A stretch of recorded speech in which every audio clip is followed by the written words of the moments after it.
Class 12। बच्चों, राजा, किसान और नगर के अध्याय के अंतर्गत हम जो है बदलता हुआ देहात, ये आज का आपका टॉपिक है, बदलता हुआ देहात। और इसी के अंतर्गत हम चर्चा करेंगे जनता में राजा की छवि कैसी थी, उपज बढ़ाने के क्या तरीके थे और ग्रामीण समाज में विभिन्नताएं क्या थीं और भूमि दान एवं नए संभ्रांत ग्रामीण, इन सभी के विषय में इसी के अंतर्गत हम चर्चा करेंगे। बच्चों, पहला इसमें है जनता में राजा की छवि। इस पे हम चर्चा करेंगे। बच्चों, बदलता हुआ देहात। तो आप जानते हैं कि भारत जो है गांव का देश है। अनादिकाल से गांव ही विकसित होकर शहर के रूप में परिवर्तित हुए हैं और यह प्रक्रिया जो है निरंतर चली आ रही है। आप लोगों ने देखा होगा कि जो कल देहात थे या गांव थे, वे आज शहर के रूप में विकसित हो चुके हैं। बच्चों, इसी के अंतर्गत हम जनता में राजा की छवि। तो बच्चों, इसमें हम ये जानेंगे कि राजा की लोकप्रियता कितनी थी या जनता की धारणाएं क्या थी, राजा के बारे में क्या सोचती थी। और चूँकि इन सब के बारे में अभिलेखों से हमें कोई जानकारी नहीं मिलती है, क्योंकि अभिलेखों में इसके जो है साक्ष्य नहीं मिलते हैं कि जनता जो है उनके बारे में क्या सोचती थी। तो इसके लिए इतिहासकारों ने जो एक कदम उठाया और इसके निराकरण के लिए कि उन्होंने क्या किया कि जातक और पंचतंत्र जैसे ग्रंथों में जो कथाएं वर्णित की गई या लिखित मतलब मिलती हैं कथाएं, उनके द्वारा उन्होंने पता जो है लगाया, उन कथाओं की समीक्षा मतलब उन्होंने किया। और आप जानते हैं कि जो किस्से कहानियाँ होते हैं वो मौखिक रूप से ही कहे जाते हैं, लोग उसको मौखिक रूप से एक दूसरे को सुनाते हैं, और लेकिन जिन्हें बाद में जो है लिपिबद्ध किया गया था, इनको बाद में लिखा गया था, इन कहानियों को दूसरे लोगों तक पहुंचाने के लिए इनको लिपिबद्ध कर दिया गया था। और जातक कथाएं जो है पहली शताब्दी ईस्वी के मध्य में जो है ये लिखी गई थी, पाली भाषा में ये लिखी गई थी, और पाली भाषा जो है जनसाधारण की भाषा होती थी।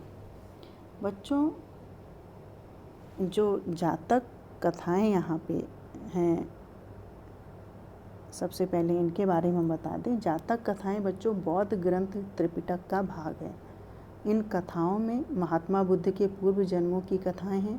इन कथाओं में मनोरंजन के माध्यम से नीति और धर्म को समझाने का जो है प्रयास किया गया है।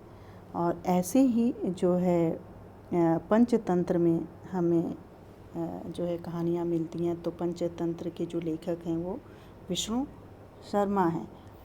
तो बच्चों, हम किसी भी बात को जो है गहराई तक पहुंचाने के लिए हमें किस्से कहानियों का जो है सहारा लेना पड़ता है।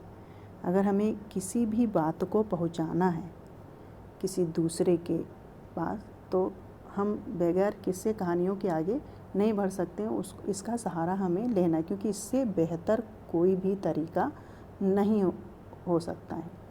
तो इन्हीं कहानियों के माध्यम से जीवन में अच्छी चीज़ों की ओर बढ़ने की जो है प्रेरणा मिलती है, क्योंकि इन कहानियों में जो है हमें जीने का तरीका सिखाया जाता है और कोई ना कोई उद्देश्य लेकर इन कहानियों को बनाया गया।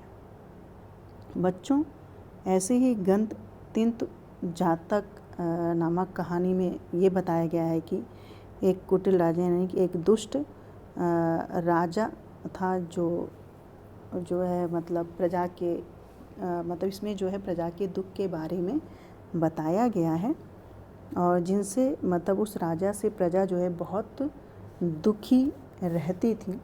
और जैसा कि इसमें मतलब महिलाएं भी थीं, पुरुष भी शामिल थे, किसान, पशुपालक, ग्रामीण, बालक, यहाँ तक कि जानवर भी जो है अछूते नहीं थे। मतलब सभी प्रकार के जितने भी प्राणी थे सभी राजा से दुखी रहते थे। तो राजा को भी जो है एहसास हुआ कि चलकर देखा जाए कि मेरे बारे में जनता क्या सोचती है। तो उसने जो है भेष बदल करके मतलब गया लोगों के बीच में और सबसे जो है उसने मतलब पूछा राजा के बारे में। तो सभी ने राजा को जो है भला बुरा कहा। तो मतलब उनकी ये शिकायत थी कि रात में तो डकैत उन पर हमला करते हैं और दिन में जो है कर लेने के लिए अधिकारी आ जाते हैं। तो उनसे बचने के लिए जो है वो सब गांव छोड़ करके जंगल चले मतलब जा कर के वहाँ पे बस गए।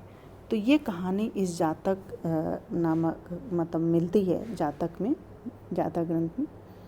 तो बच्चों, जैसा कि इस कहानी से मतलब ये पता चलता है कि मतलब दोनों के बीच यानी कि राजा और प्रजा के बीच जो है तनावपूर्ण संबंध मतलब इस कहानी के द्वारा प्रस्तुत किया गया है।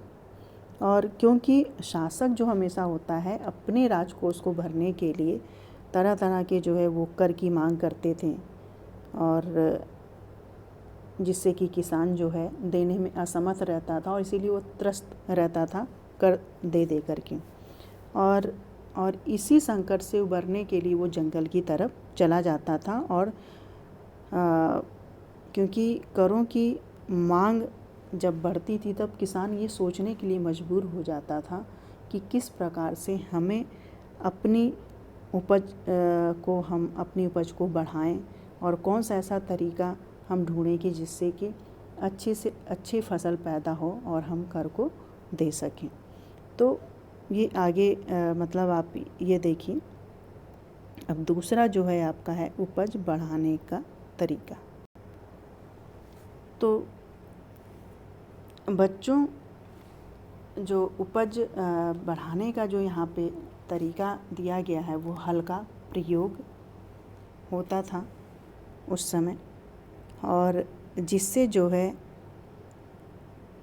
मतलब हल का प्रयोग होने से खेती गंगा और कावेरी घाटियों की जो उर्वरक भूमि होती थी वहाँ पे मतलब पूरा क्षेत्र बहुत अच्छा था। और ये क्षेत्र जहाँ पे बारिश होती थी लोहे के फाल वाले हल के जो है माध्यम से उर्वरक भूमि की जुताई की जाने लगी थी। यानी कि जो लोहे के प्रयोग उस समय होने लगे। तो लोहे का प्रयोग जो हुआ था बच्चों वो करीब 1000 ईसा पूर्व में होने लगा था। और ये डेट याद रखिएगा, ये आती है एग्ज़ाम में। 1000 ईसा पूर्व में लोहे का प्रयोग होने लगा था। बच्चों, जो हल का प्रचलन यहाँ पर हुआ क्योंकि लोहे का उस समय प्रयोग हो चुका था इस क्षेत्र में यानी कि गंगा और कावेरी क्षेत्र में। और जिससे कि क्योंकि लोहे की जानकारी से जो है यहीं पे जो है बहुत इस घाटी में के प्रसार में ही सहायता नहीं पहुंची थी बल्कि उनकी अर्थव्यवस्था में जो है बहुत क्रांतिकारी परिवर्तन आया था। क्योंकि बच्चों आप देखिए लोहे के प्रयोग से जो है कृषि का तो विस्तार संभव हुआ था और जो है इसके प्रयोग से किसान आवश्यकता से अधिक अनाज भी उगाने लगे थे। तो इसलिए लोहे का प्रयोग करने से किसान भी जो है वो चाहता, बहुत मेहनत भी करता था और उसको मेहनत का जो है फल भी मिलता था।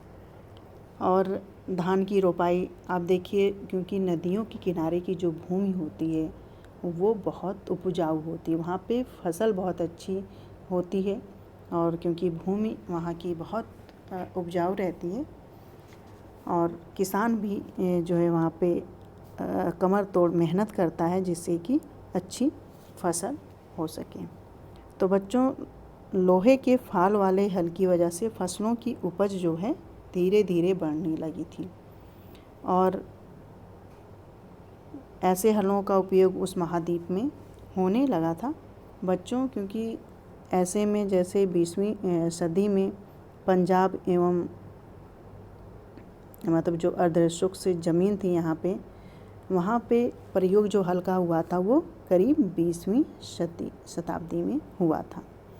तो यहाँ पे एक चीज़ और मिलता है, किसान उपमहाद्वीप के पूर्वोत्तर और मध्य पर्वतीय क्षेत्र में रहते थे।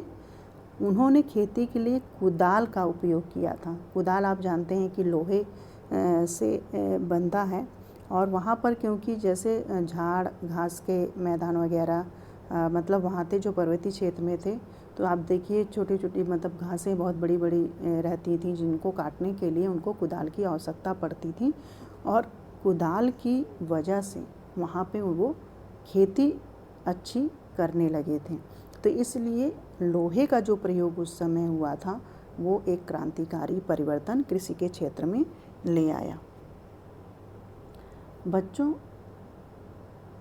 क्योंकि फसल बढ़ाने के लिए कृषक समुदाय ने जो है मिल कर के सिंचाई के लिए नए नए साधनों को मतलब बनाना शुरू किया था, मतलब उपज को बढ़ाने के लिए। तो कौन कौन से साधन थे, जैसे कुओं, तालाबों, कहीं कहीं नहरों के माध्यम से वो सिंचाई करते थे। और क्योंकि आप ये देखते हैं कि जो है बारिश तो हमेशा होती नहीं है, कि जब हमें सिंचाई की आवश्यकता पड़े और बारिश हो जाए, ऐसा तो होगा नहीं। तो इसीलिए वो फसल बढ़ाने के मतलब इन तरीक़ों का इस्तेमाल करते थे, कुओं, तालाब और नहरों का। तो लोग जो है मिल कर के सिंचाई के साधन को भी निर्मित करते थे, और जैसे इनको व्यक्तिगत तौर पर भी मतलब राजा और मतलब ये प्रभावशाली लोग जो व्यक्ति होते थे वो मतलब इसमें रुचि लेने लगे थे, जिनका इनके कामों का उल्लेख कहाँ मिलता, हमें अभिलेखों में मिलता है।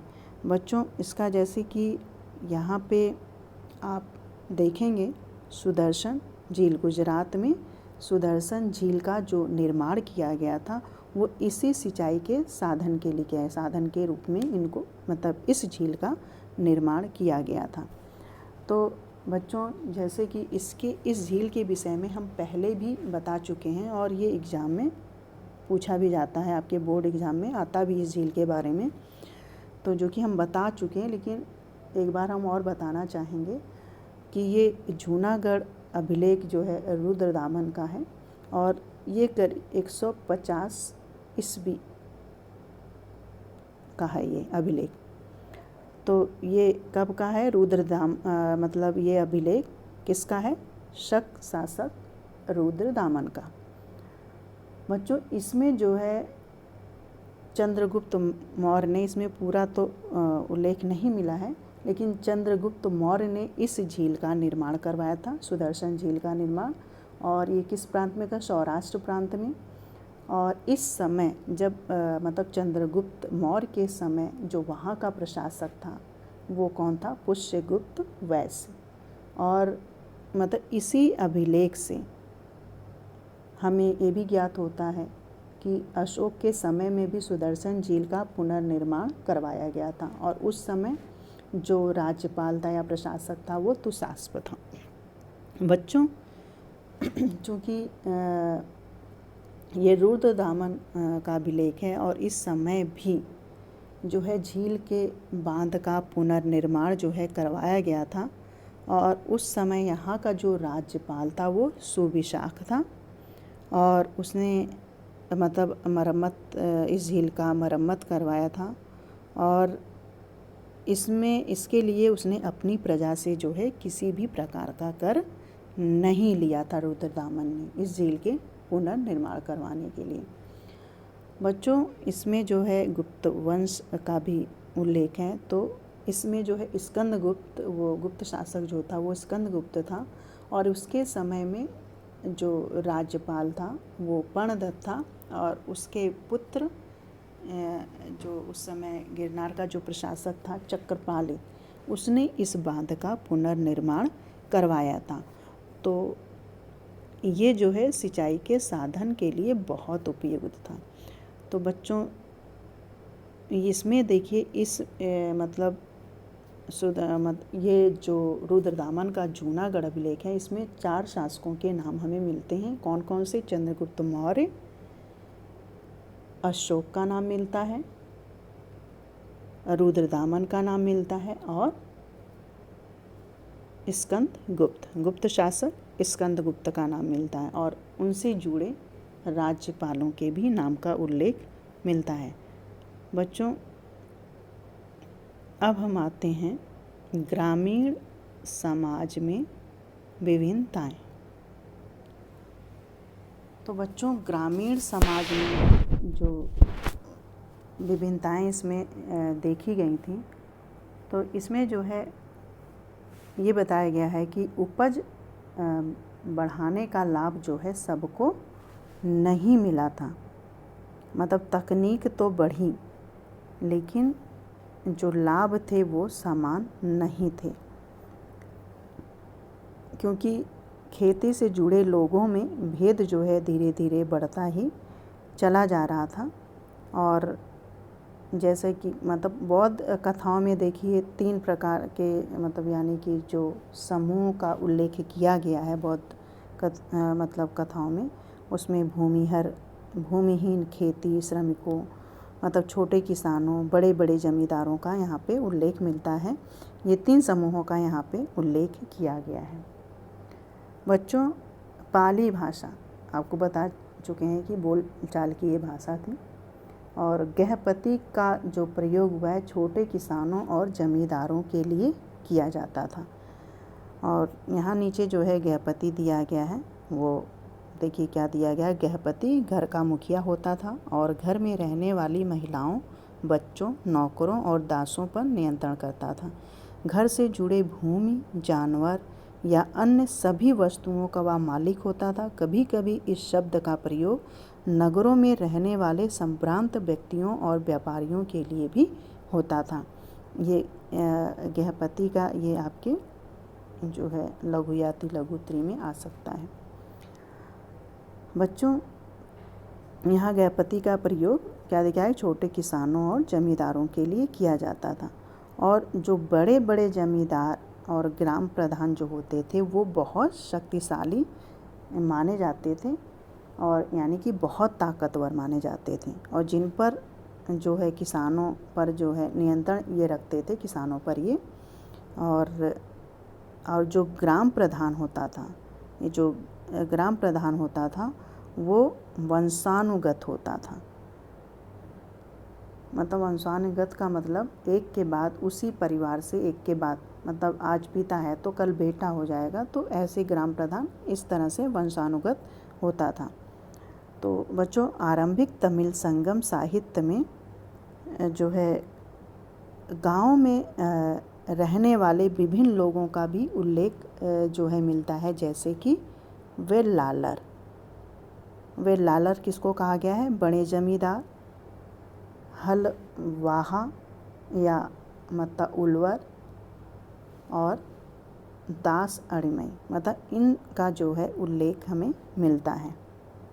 बच्चों वर्गों की विभिन्नता जो है भूमि के स्वामित्व, श्रम और नई प्रौद्योगिकी के उपयोग पर आधारित हो। यह संभव है कि जो है हो सकता है ये जो विभिन्नता पाई जाती थी, मतलब इन सब लोगों में जो विभिन्नता पाई जाती थी, हो सकता है कि ये भूमि के स्वामित्व प्राप्त करने के बाद या श्रम के द्वारा जो मतलब विभेद किए जाते थे या नई प्रौद्योगिकी के उपयोग द्वारा जो होता था उसके द्वारा ये विभिन्नताएं पाई जाती हैं। मतलब ऐसा संभव है, ज़रूरी नहीं है, ऐसा संभव हो सकता है।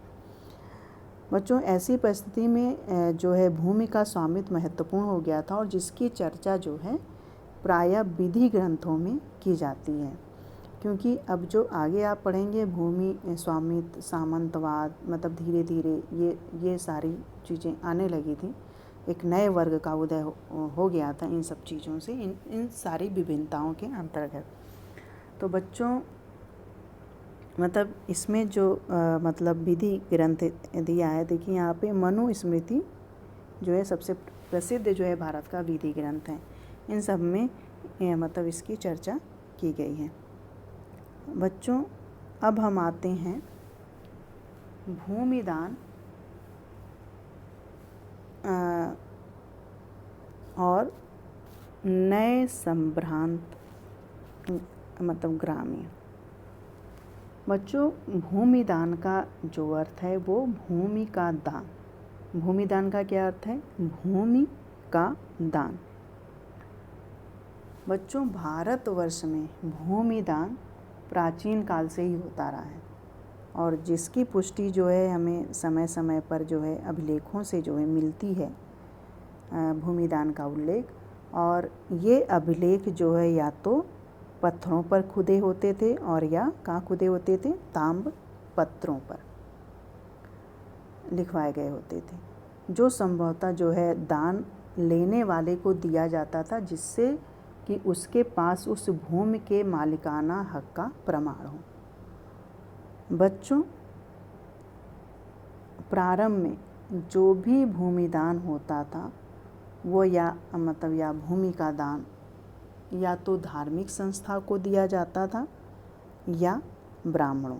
किसको दिया जाता था?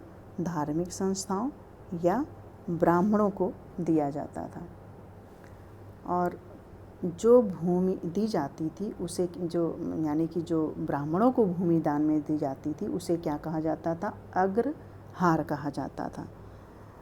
तो यहाँ पे अग्रहार आपके दिया गया है, यहाँ पे देखिए अग्रहार। अग्रहार उस भूभाग को कहते थे जो ब्राह्मणों को दान किया जाता था। ब्राह्मणों से भूमि कर या अन्य प्रकार के कर नहीं वसूले जाते थे। ब्राह्मणों को स्वयं स्थानीय लोगों से कर वसूलने का अधिकार था। अब आपको समझ में आ गया होगा कि अग्रहार किसे कहते हैं। बच्चों इसको आप ध्यान में रखिएगा अग्रहार, क्योंकि ये अति लघु में क्वेश्चन पूछ लिया जाता है।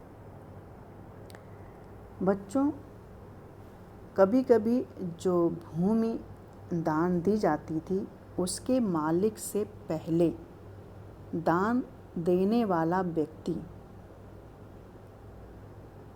जो भूमि जो है दान में दी जाती थी, यानी कि धार्मिक संस्थाओं को या ब्राह्मणों को जो भूमि दी जाती थी, मतलब कोई तो भूमि होगी जो दान में दी जाएगी तो उसका तो कोई मालिक होगा ही। तो उस मालिक से जो दान देने वाला व्यक्ति होता था उसको क्या करता था कि उस व्यक्ति से जो उस भूमि को खरीदता था, तब उसे दान में देता था। बच्चों जो भूमि राजा ब्राह्मण या मंदिर को दान देते थे या मतलब वो पूरी तरह से कर मुक्त होती थी, और यानी कि मतलब उस पर सरकार कोई कर नहीं लेती थी, यानी किसी भी प्रकार का कर जो है उस भूमि से नहीं लिया जाता था और पूरी तरह से वो भूमि जो है स्वामित्व पूर्ण रूप में स्वामित्व होती थी। बच्चों जो भूमि दान का सर्व प्राचीन प्रमाण जो हमें मिलता है वो किस शताब्दी का है, यानी कि प्रथम शताब्दी का मिलता है, ईसा पूर्व प्रथम शताब्दी का। और ये जो है सातवाहनों के नाना घाट जो प्रथम शताब्दी का जो भूमिदान है जो उल्लेख मिलता है वो कब का है? सातवाहन काल का है। सातवाहन याद रखिएगा, इस ईसा पूर्व प्रथम शताब्दी के सातवाहन के नाना घाट अभिलेख में ये मिलता है भूमिदान का सबसे पुराना प्रमाण, जिसमें अश्वमेध जो है यज्ञ में एक गांव दान देने का उल्लेख है। जब अश्वमेध यज्ञ हुआ था तो उसमें एक गांव जो है दान में दिया गया था।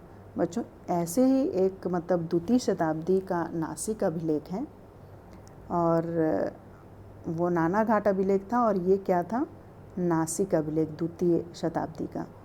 तो इसमें गौतमी पुत्र सातकर्णी द्वारा बौद्ध भिक्षुओं को दान दिया गया था। और इसमें ये भी है कि यहाँ के राजकीय मतलब किसी भी राजकीय कर्मचारी का प्रवेश पूरी तरह से वर्जित था। मतलब जो भूमि बौद्ध भिक्षुओं को दी गई थी वहाँ पे किसी भी प्रकार के मतलब कोई भी राजकीय कर्मचारी वहाँ मतलब कर वगैरह लेने नहीं जा सकता था, जिससे इसकी पुष्टि हो जाती थी कि जो दान में भूमि दी जाती थी वो पूरी तरह से कर मुक्त थी। बच्चों, इस प्रकार भूमि के जो भी अभिलेख हमें प्राप्त होते हैं वो प्रायः जो है मतलब संस्कृत में होते थे या तमिल या तेलुगु जैसी भाषाओं में मिलते हैं। ज़्यादातर ये जितने भी मतलब जो अभिलेख मिले हैं इस टाइप के वो संस्कृत में लिखे गए हैं और कुछ जो है तेलुगु और तमिल में भी मिलते हैं। बच्चों, एक और भूमिदान का उल्लेख मिलता है, यहाँ पे उल्लेख उसका किया गया है, जो गुप्त सम्राट चंद्रगुप्त द्वितीय विक्रमादित्य, जो महत्वपूर्ण ये अभिलेख जो मिला है वो चंद्रगुप्त द्वितीय विक्रमादित्य की पुत्री जिसका विवाह वाकाटक नरेश, जो पुत्री थी वो कौन थी? प्रभावती गुप्ता।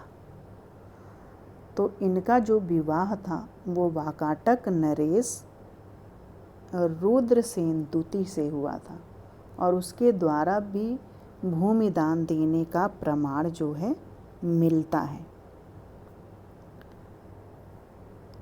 बच्चों,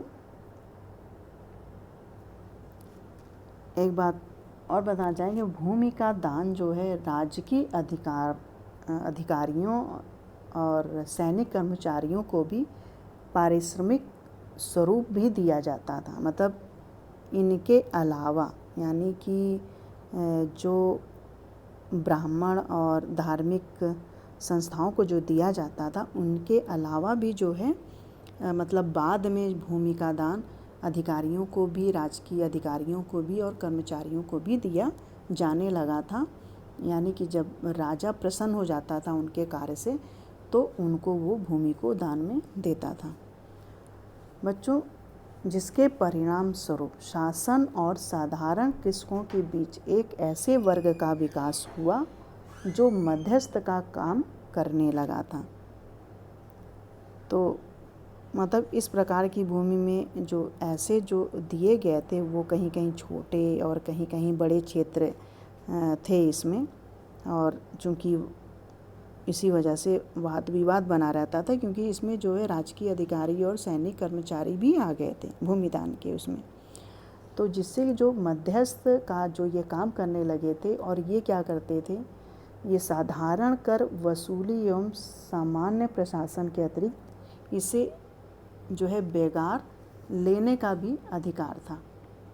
बच्चों, धीरे धीरे प्रशासन का जो विकेंद्रीकरण होता गया और सामंतवाद का विकास हुआ, क्योंकि इससे जो है सामंतवाद, क्योंकि जब भूमि दान में दी जाती थी क्योंकि उससे कर वगैरह तो लिया नहीं जाता था, जिससे कि धीरे धीरे जो ये वर्ग था वो बहुत प्रभावशाली हो गया था और जिसके बगैर जो है कोई भी काम नहीं हो पाता था। और धीरे धीरे इन्होंने अपना जो है महत्व बढ़ा लिया था बाद में धीरे धीरे, और यही वर्ग जा कर के आगे किस में परिवर्तित हो गया था? सामंतवाद। तो सामंतवाद का विकास हुआ और जिससे कि भूमि संबंधों में बहुत बड़ा परिवर्तन आया था। बच्चों, अब भूमि स्वामित्व पर राजकीय और व्यक्तिगत स्तर जो है हावी हो गया था, जिसके कारण किसानों की दशा जो है कृषि दास के समान हो गई थी। यानी कि हमेशा देखिए हर काम में अगर कुछ भी होता है तो किसान ही पिसा जाता है। तो यहाँ पे भी जब इस वर्ग का जो है उदय हुआ, यानी कि सामंतवाद का जब उदय हुआ तो किसान जो है और निम्न होते चले गए, यानी कि उनकी स्थिति और दयनीय होती चली गई। क्योंकि एक तो वो जो कर जो है राजा को पहले एक ही को देते थे, अब वो सामंतों को भी देने लगे थे, जिसके कारण जो है उनकी स्थिति और बदलती चली गई थी। बच्चों, एक बात और, जिन व्यक्तियों को भूमि दान में मिलती थी उन्हें भूमि को बेचने, पट्टे पर देने आदि का भी जो है अधिकार होता था। इससे सामंतों ने भी अपने सामंत रखने शुरू कर लिए थे। भाई सामंतवाद का तो उदय हो ही गया था, और मतलब जो सामंत थे, जो बड़े सामंत हो गए थे, वो अपने मतलब अंदर जो है सामंत और रखने शुरू कर दिए थे, जिससे उप सामंतीकरण प्रारंभ हो गया था।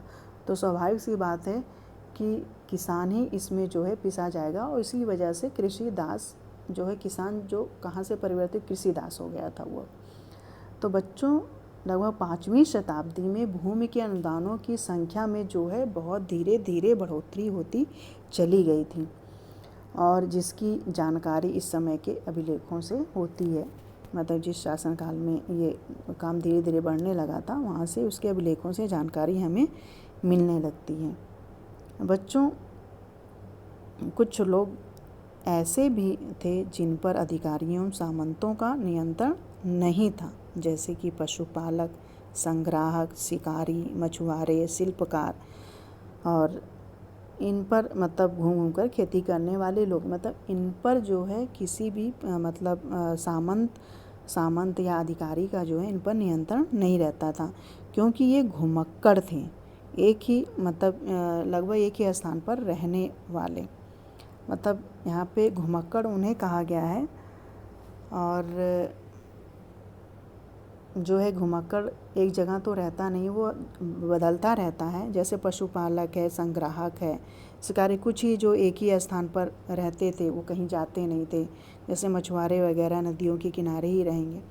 तो इन मतलब कुछ ऐसे, तो ये जो है मतलब अधिकारियों के नियंत्रण में नहीं थे, और